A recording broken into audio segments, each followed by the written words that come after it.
Hola mis queridos amigos, nuevamente con ustedes su doctor Maximiliano que les habla desde este lugar, desde la mitad del mundo, y es un médico que ha trabajado en la costa del Pacífico de Ecuador frente al Océano Pacífico, el océano más grande del planeta, en los Andes, la cordillera más larga del planeta, y en la selva amazónica, la selva pluvial más grande del planeta. Pero también ha trabajado acá, en la Federación de Rusia, que es también el país más grande de este planeta. Hoy vamos a reflexionar y vamos a hablar acerca de lo que es cómo vivimos la noche neoliberal en Ecuador, que Rafael Correa nos dijo nunca jamás iba a volver, pero regresó. Y regresó con una particularidad que nos la recuerda todos los días. Tenemos al vicepresidente de Rafael Correa perseguido político,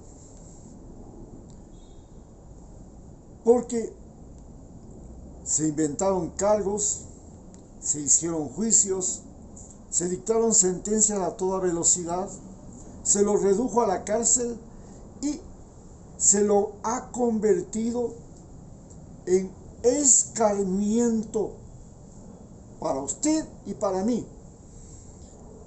De tal manera que si por ahí le pueden encontrar la quinta pata al gato, usted y yo podemos estar como está Guillermo Jorge Glass, el vicepresidente de Rafael Correa, en la cárcel. ¿Cómo volvimos a la noche neoliberal después de que habíamos tenido desde el año 1999 la tragedia de la crisis bancaria que produjo la emigración de millones de ecuatorianos que escaparon del país? Esto que estamos viviendo ahora, sumado a la pandemia, a la crisis económica y ahora a la posibilidad de una guerra mundial que comienza ya a tomar cuerpo allá en Ucrania y que enfrenta a la OTAN con todos sus países, a la cabeza de Estados Unidos, contra Rusia con sus aliados, entre ellos Irán, China, y comienza a tener una envergadura tal que comienza a golpear el precio de la gasolina, de los combustibles, de los fertilizantes, del trigo. Sin embargo, lo que vamos a analizar en este momento es cómo volvimos a la noche neoliberal. Recordemos que Rafael Correa era y es un economista que se desempeña como profesor en la Universidad San Francisco de Quito, la universidad de los niños ricos de este país. Y que cuando llega al poder trae consigo una nueva constitución que es aprobada, es discutida y nos confronta directamente con Estados Unidos, porque Estados Unidos en ese momento estaba librando la denominada guerra al narcotráfico y tenía en sus manos la base de Manta. Rafael Correa saca a Estados Unidos de la base de Manta, no le renueva el contrato para poder quedarse otros 10 años más, y el gobierno de Rafael Correa se caracteriza especialmente por ser el gobierno de la gran inversión pública. Construye carreteras, hidroeléctricas, puertos, aeropuertos, universidades, colegios del milenio, hospitales, centros de salud. Hay una inversión extraordinaria. Y el Estado deja de ser un Estado proletario, pobre, y pasa a ser el dueño de una gran infraestructura que se convierte en botín político, y que ahora, en el gobierno que estamos viviendo, se la quiere rematar a como dé lugar, con el pretexto de reducir el número de empleados y el tamaño del Estado. Muy bien. Le sucede el presidente Lenín Moreno en el año 2017, que era, acordémonos muy bien, vicepresidente de Rafael Correa durante 6 años. Estaba viviendo y trabajando en el mismo edificio, solo una pared los separaba. Se reunían durante 6 años y luego 4 más en que se va como representante de Rafael Correa a las Naciones Unidas por los discapacitados en Suiza a vivir una vida de pasha. Se convierte luego, al día siguiente de ganar las elecciones en las que Rafael Correa hace la campaña presidencial, participa activamente, promociona a su candidato, lo patrocina, y una vez que llega al poder, no tarda ni una semana en traicionarlo. ¿Quién es Lenín Moreno? Lenín Moreno es un licenciado en administración que nunca ejerció su profesión, pero además es discapacitado, es un enfermo crónico. Los discapacitados tienen la posibilidad de ser individuos dependientes, individuos independientes, individuos subdotados y individuos superdotados. Tenemos músicos que son extraordinarios, cantantes que son extraordinarios y son ciegos. Muchos de los discapacitados tienen y desarrollan capacidades especiales. Los autistas, por ejemplo, Zuckerberg, Bill Gates, no son personas normales. En este caso tienen otra normalidad. Pero la particularidad de Lenín Moreno, que es un paralítico de las piernas, es que es mentiroso, rencoroso y durante el gobierno de él llega la pandemia, y la pandemia produce en ese momento en el que él está al frente de ese gobierno una pavorosa ola de muertos y de enfermos. Se descubre durante la pandemia de que el señor Lenín Moreno no solamente había sido traidor, sino que además había negociado la compra de vacunas, la compra de insumos, la construcción de hospitales y más cargos públicos, convirtiendo a todo el Estado ecuatoriano en botín.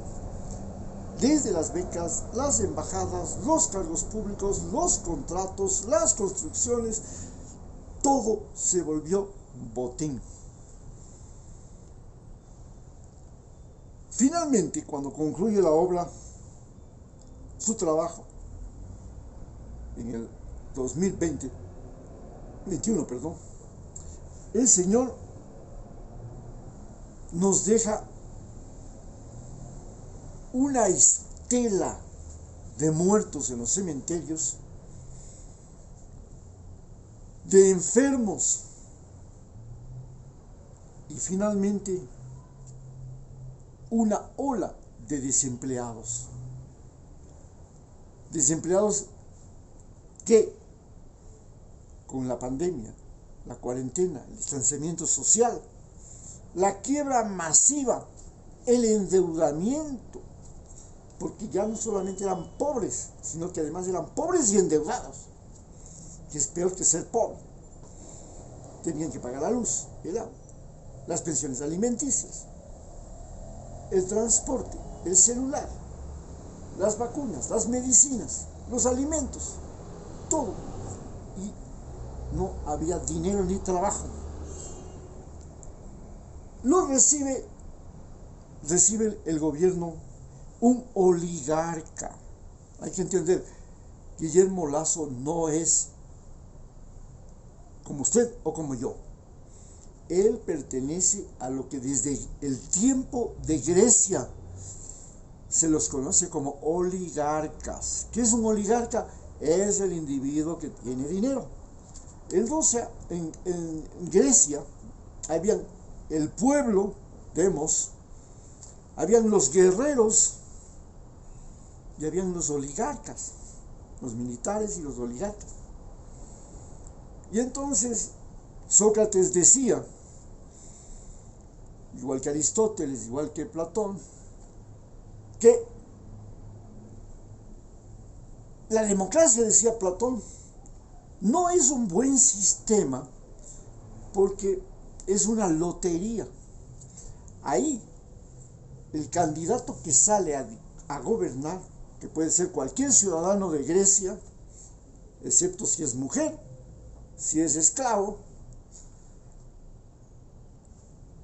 puede ser alguien incapaz, tonto, no había educación en ese tiempo, y alguien que salió del pueblo, pero que tiene la simpatía. Y entonces la democracia, decía Platón, no es un buen sistema porque nadie sabe quién va a ganar las elecciones. Es una lotería. Hace rato, con el estómago o con el corazón, la gente vota, no con la cabeza. Aristóteles decía, no, la democracia es un buen sistema porque evita que un individuo se quede prolongadamente en el poder. Y entonces en Grecia se elegía cada año un nuevo gobernante. Pero llegó Pericles y se quedó ahí un siglo. Se llama el siglo de 50 años. Se quedó 50 años en el poder. Era comerciante, era un oligarca. Y la democracia tenía este problema. Era beneficioso en el sentido de que los gobernantes no se quedaban por tiempo indefinido. Y era maleficioso porque nadie sabía quién iba a ser el gobernante. Precisamente eso nos pasó. Subió un oligarca, banquero, que es impuesto específicamente por la embajada norteamericana, porque En el momento en que él sube al poder, Donald Trump había impuesto como política exterior de los Estados Unidos que era mejor intervenir, hacer fraude, ganar las elecciones, hacer publicidad, favorecer un candidato que esté a favor de los Estados Unidos y que esté dispuesto a ser un buen aliado de los Estados Unidos a financiar una guerra. Porque Obama tuvo 16 guerras y las 16 guerras habían debilitado la economía norteamericana, especialmente la guerra de Afganistán, donde Donald Trump es el primero en aceptar el retiro de tropas y dice: no, esta guerra nos va a comer vivos y nos vamos. Sale mucho mejor hacer un fraude como el que intentó hacer en Bolivia, y se hizo en Bolivia para evitar que Evo Morales suba al poder, pero que salió mal después. Pero no fracasó en Brasil, pudieron poner a Bolsonaro. No fracasó en Argentina, pudieron poner a Macri. No fracasó en Ecuador. En la segunda ronda, que debían entrar realmente el candidato de Alianza País, en ese caso de UNES, el candidato de Correa, más el candidato de Pachacútec, como los dos no eran los convenientes para la embajada, para el embajador norteamericano en Ecuador, se evitó el reconteo de votos de la primera vuelta y se le sacó al candidato de Pachacútec y se lo metió a Guillermo Lasso. Guillermo Lasso llega a la presidencia sin haber podido comprobarse que realmente él tuvo el segundo lugar en las votaciones. Bueno, llegaron las votaciones y curiosamente triunfa el señor Guillermo Lasso. Pero el señor Guillermo Lasso, que promete, tiene éxito en una campaña de vacunación, apoyado por los Estados Unidos, inclusive por Rusia, por China, no logra resolver el problema de la crisis económica que estamos viviendo. Nos hunde. En este momento el Ecuador tiene la posibilidad de crecer apenas el 1.3% en este año. Pero su crecimiento poblacional es en realidad del 2.2%, porque era del 1.6% antes de la pandemia. Pero en la pandemia, para complicar la situación, la gente no tenía para comprar anticonceptivos, la gente no tenía para comprar la comida, todos estaban encerrados en casa y estamos viviendo una explosión demográfica de niños y hemos vuelto al 2.2. Es decir, la gente que ya nace desempleada para engrosar la masa de desocupados, porque el crecimiento económico del Ecuador es menor que el número de niños que nacen. Y ese es el drama que enfrentamos en este momento. Como consecuencia de eso, ante la falta de empleo, que es el principal problema, ante la falta de trabajo, ante la multiplicación de los deudores.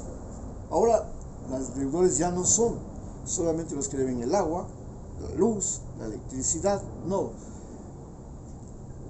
Guillermo Lasso, un oligarca banquero, tiene como profesión, como oficio, escogió ese oficio, crear deudores. Los banqueros lo que hacen es crear deudores.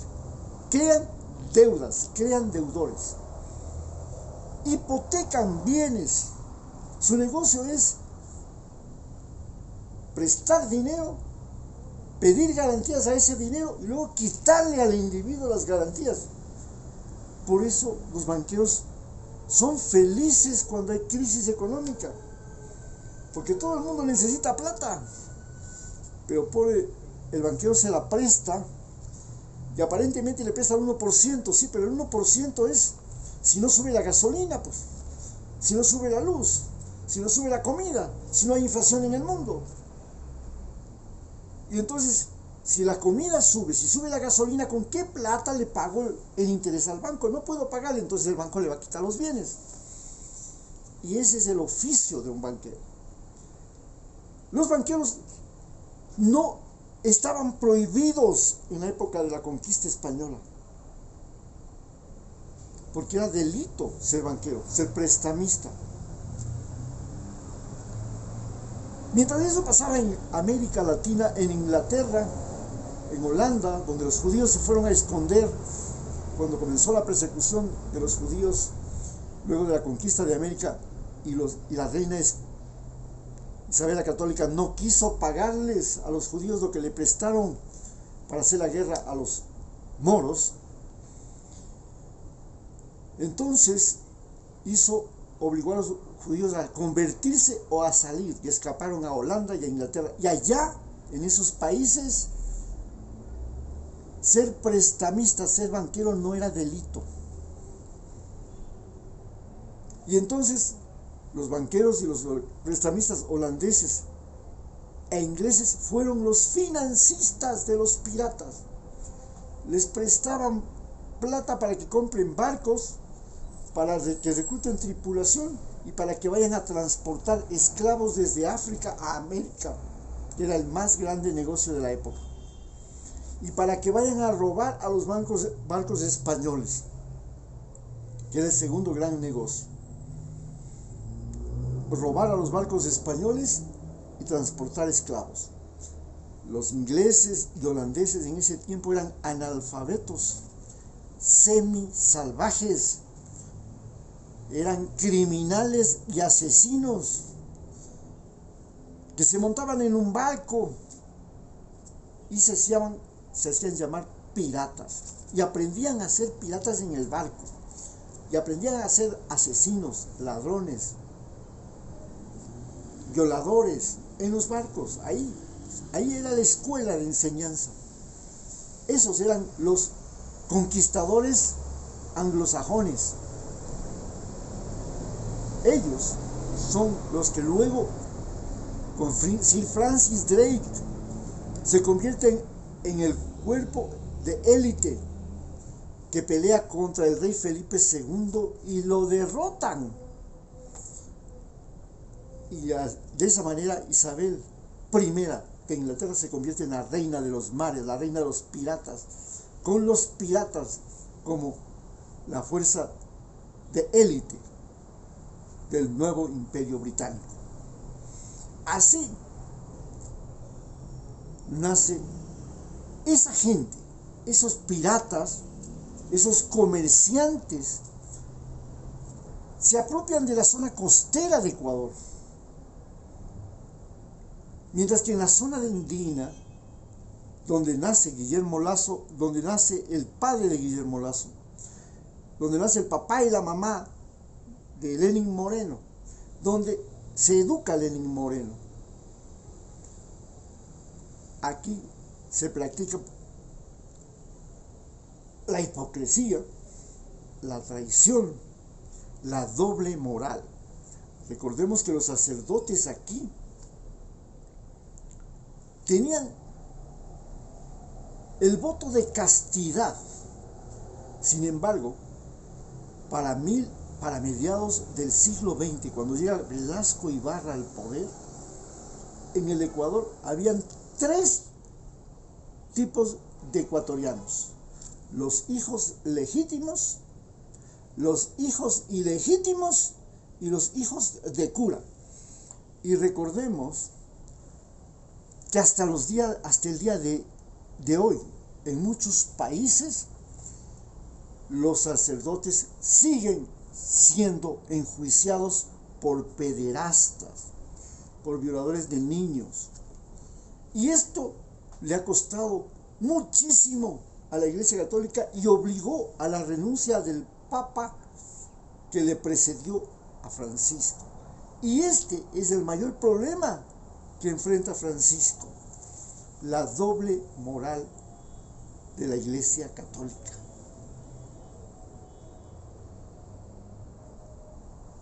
Mientras tanto, esta Iglesia Católica tuvo su territorio, que fue la sierra. Y cuando ustedes oyen el debate, ¿por qué le soltaron a Jorge Glass? Ustedes van a ver a un quiteño y a una quiteña que gritan a voz en cuello, o a un serrano, porque le han soltado a Jorge Glass, el vicepresidente de Rafael Correa. Y todos los que somos quiteños podemos reconocer, solo en el tono de voz, en ese sonido agudo que se le escapa después de que va hablando, que ese está mintiendo, que ese vive la doble moral. Y la gente de la sierra, la gente de Quito, se volvió el custodio de la ley. Primero en las leyes religiosas, porque acá llegaron la Iglesia Católica, que llegó a ser la dueña del más del 50% de la tierra fértil de la sierra ecuatoriana, de las grandes haciendas. Y Quito tenía la universidad, y en la universidad se estudiaba Derecho, Medicina y Religión. Y los abogados se convirtieron en los custodios de la ley. Cuando llega la independencia, ya las leyes no son hechas ni por Dios, ni por el rey de España, sino que son hechas por los políticos. Y se hacen en Quito. Y los abogados se convierten en los custodios de esas leyes. Y esas leyes, que suman miles de miles, se convierten en el mecanismo mediante el cual la gente de Quito practica la doble moral y practica aquello que se enseña en la universidad. ¿Y qué se enseña en la universidad, en la Facultad de Derecho? Se enseña que el que hace la ley, al mismo tiempo aprende y hace la trampa. Entonces la ley tiene excepciones, la ley tiene jueces, tiene abogados, tiene argumentos, tiene juicios, y el más sabido es el que gana el juicio. Y eso es lo que llevó a que el Ecuador tenga la justicia más corrupta del mundo. México tiene la policía más corrupta del mundo. Colombia, el ejército más corrupto del mundo. Y Ecuador tiene la justicia, los abogados, los jueces, los fiscales más corruptos y corrompibles del mundo. Ese es el gran problema. Y la gente de Quito te va a hablar y te va a amenazar con juicios y con leyes y con todo, siempre. Y siempre va a despedir al trabajador, al enemigo, a la otra persona, y le va a acusar siempre de ladrón. Porque la gente de nosotros, la gente de Quito, la gente de la ciudad de Quito, vivimos la doble moral. Robamos, aunque sea un centavito cuando vendemos y cogemos el taxi, cuando le robamos, cuando vamos a la tienda. Le decimos, linda, venga para acá cariñosamente. Y cuando no le compramos, vieja bruja, ¿qué hace? Pues para qué toca la fruta. La doble moral. Terminan de darse el beso en la iglesia y está saliendo, sí, esa es una mujer suela. Yo la he visto con el fulano de tal. Al filo de la iglesia. La hipocresía y la doble moral. Esa fue la máscara que le permitió a Lenin Moreno engañar a Rafael Correa. Pero ¿qué pasa en la costa? En la costa, en cambio, los oligarcas costeños emergieron fundamentalmente del comercio y de las plantaciones de cacao, de café, de banana. Eran individuos que le rinden culto al dinero. Allá son economistas, comenzando por Rafael Correa. Allá el Dios no se llama Cristo, allá se llama dólar. Y allá se compra y se vende la propia vida y la vida ajena. Allá hay más prostitutas que acá. Allá hay más sicarios que acá. Allá hay más criminales que acá. Allá usted puede pagar y sí va a encontrar a alguien que vaya a matar al vecino. Aquí en la ciudad es muy difícil usted encuentre a alguien que le vaya a matar al otro. Pero en la costa sí. En la costa es posible. Y entonces por eso la ola criminal de la costa. Y mientras que el serrano es un ladrón de poca monta, que roba al goteo, el costeño es un ladrón que roba al chorreo. Por ejemplo, Guillermo Lasso quiere ahora privatizar todo lo que hizo Correa. Carreteras, centrales hidroeléctricas, petroleras, refinerías, puertos, aeropuertos, todo lo quiere sacar al remate porque a él le gusta es coger en grueso, al manotazo, como los piratas. Y entonces estamos con esta tragedia de la noche neoliberal en que el embajador de los Estados Unidos le dice: vea, señor, yo voy a ayudarle a usted a luchar contra la corrupción. Y se topa que la corrupción está en el mismísimo Ministerio de Defensa, donde entran y salen maletas de billetes. Y después de 4 días le matan a don Nasa. Voy a luchar contra la deforestación y la destrucción de la naturaleza. Vamos a crear 200,000 kilómetros cuadrados en el Océano Pacífico para protegernos nosotros, no solamente de la flota china, sino del tráfico de migrantes, del tráfico de cocaínas, porque esa es una ruta hacia los Estados Unidos ahora. Bueno, y le voy a ayudar inclusive a reforestar la Amazonía. Voy a invertir plata para ayudar a reforestar la Amazonía, porque ha habido unos incendios horribles en Bolivia, en Argentina, y también en Ecuador se está deforestando. ¿Qué hacemos en Brasil? Pero usted ayúdeme en la lucha contra el narcotráfico y ayúdeme en la lucha contra la corrupción. Y ahí es donde el embajador se queda frío. Porque tiene que quitarles la visa a generales, a políticos, que son gente de suma importancia en el Ecuador.